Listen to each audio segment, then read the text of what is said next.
Di antara bahaya syirik, ya, jika melakukan kesyirikan, seluruh amal ibadah gugur. Ini yang sangat berbahaya ini. Seluruh amal ibadah gugur. Kata Allah Subhanahu wa taala, "La in asyrakta la yahbatanna 'amaluk."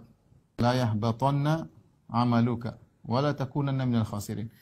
Kalau kau berbuat syirik, maka gugur seluruh amalanmu, seluruh amal. Seorang kalau merampok, korupsi, dia dosa tapi tidak menggugurkan seluruh amalannya.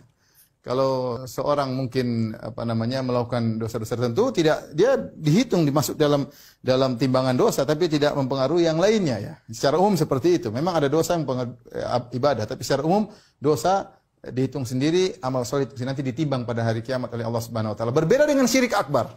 Seorang melakukan syirik akbar, seluruh amal dia gugur. Contoh, seorang 60 tahun beramal soleh. 60 tahun beramal soleh, mungkin haji, umroh, sedekah. Tiba-tiba di penghujung hayatnya kemudian dia berdoa, "Ya Abdul Qadir Jailani, tolonglah aku. Ya wali fulan, dia sebut-sebut walinya, minta tolong kepada mayat." Dia ngomong begitu, "Ya Madad," seperti sebagian orang datang kepada kuburan, "Ya Madad, ya Madad, ya Abdul Qadir." Bahasa Arab artinya, "Pertolonganmu, pertolonganmu, wahai Abdul Qadir Jailani. Pertolonganmu, ya Sayyid al-Badawi, wahai Sayyid Badawi, pertolonganmu." Dia ngomong gitu cuma 5 menit. Amal dia 60 tahun gugur seluruhnya. Waliyadzubillah. Selama ini soleh, berbakti, berbuat, tahu-tahu dia percaya sama dukun. Dukun meramal tentang ilmu gaib, dia percaya. Dia mungkin percaya cuma berapa detik, cuma 1 menit, dia percaya, selesai, gugur seluruh amal solehnya. Makanya, hati-hati, Allah tidak ridha disekutukan dengan seorang pun dalam ibadahnya. La malakun muqarrabun, tidak boleh kepada malaikat, wala nabiyyun mursal, dan juga kepada nabi yang diutus, tidak boleh. Dan orang-orang kita dapati sekarang, orang-orang mereka punya syubhat dalam hal ini, ya. Malaikat saja, ya. Malaikat yang mengatur hujan, malaikat yang mengatur gunung, malaikat maut yang mencabut nyawa. Boleh nggak kita berdoa sama malaikat maut? Malaikat maut jangan cabut nyawaku. Nggak boleh, karena kita minta yang nyuruh dia Allah Subhanahu wa taala. Malaikat penurun hujan, malaikat Mikail menurunkan hujan, kemudian kita berdoa, "Oh Mikail, turunkan hujan kepada." Nggak boleh, kalau minta hujan sama Allah Subhanahu wa taala. Itu malaikat yang benar-benar mengatur dengan izin Allah. Saya ulangi.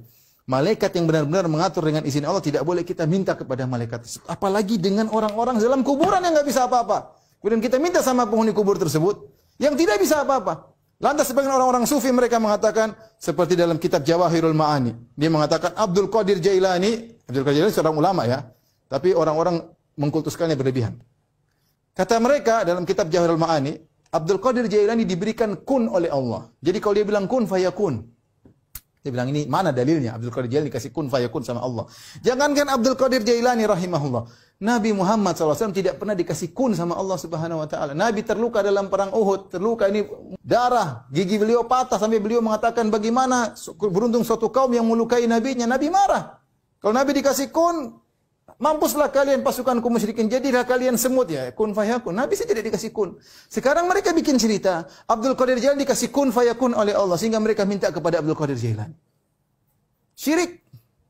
Kalau seorang misalnya di tengah lautan kemudian berombak menerpanya, kemudian tiba-tiba di tengah ombak yang besar dia mengatakan, "Ya Abdul Qadir Jailani aghithni, ya Abdul Qadir tolonglah aku." Ini syirik akbar.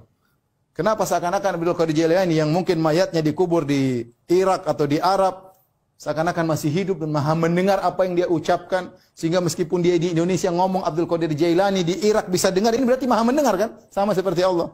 Dan dia bisa mengatur pantai, bisa mengatur ombak, ya. Ini syirik. Oleh karenanya hati-hati, ya. Seorang melakukan syirik 5 menit saja, maka seluruh amal dia puluhan tahun hancur lebur. Hancur lebur. Maka lihat, kita bersyukur kepada Allah. Lihat, miliaran orang syirik minta kepada Nabi Isa. Nabi Isa manusia. Miliaran orang berdoa kepada Nabi Isa. Siang malam minta tolong kepada Nabi Isa. Dia seorang nabi. Abdun wa rasuluh. Abdullah wa rasuluh. Hamba Allah dan Rasulnya. Diciptakan oleh Allah Subhanahu wa ta'ala.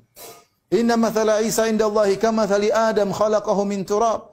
Sungguhnya perumpamaan Isa seperti Adam, Allah ciptakan. Allah mengatakan tentang Nabi Isa dan ibunya, kana yakulani ta'am. Nabi Isa dan ibundanya Maryam makan makanan. Apakah pantas jadi Tuhan?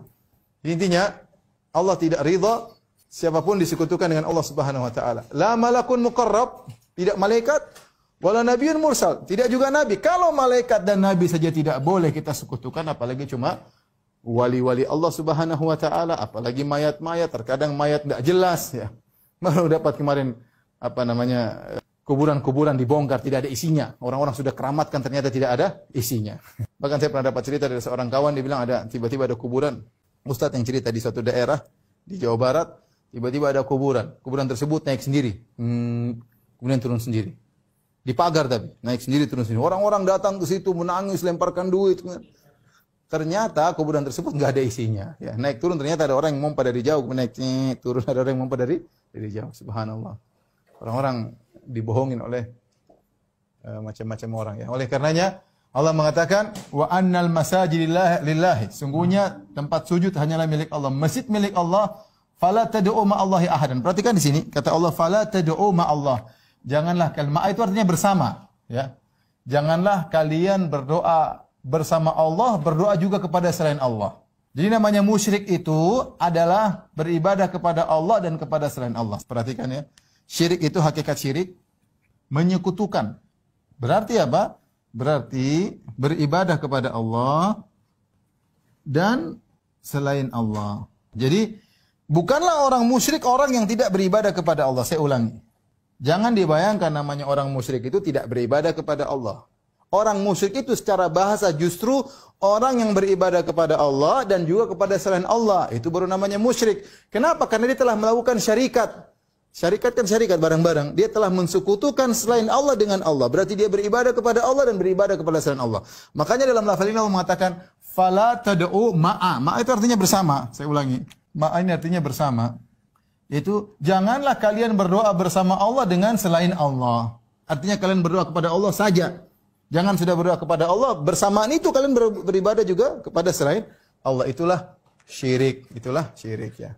Ini dalilnya dalam surat Al-Jin ayat 18, sungguhnya masjid-masjid hanya milik Allah. Adapun masajid, ya ini ada beberapa tafsir, di antaranya masjid, di antaranya anggota sujud, di antaranya maknanya sujud, yaitu sungguhnya sujud hanyalah milik hak Allah, maka janganlah kalian berdoa kepada selain Allah bersama Allah. Inilah kesyirikan.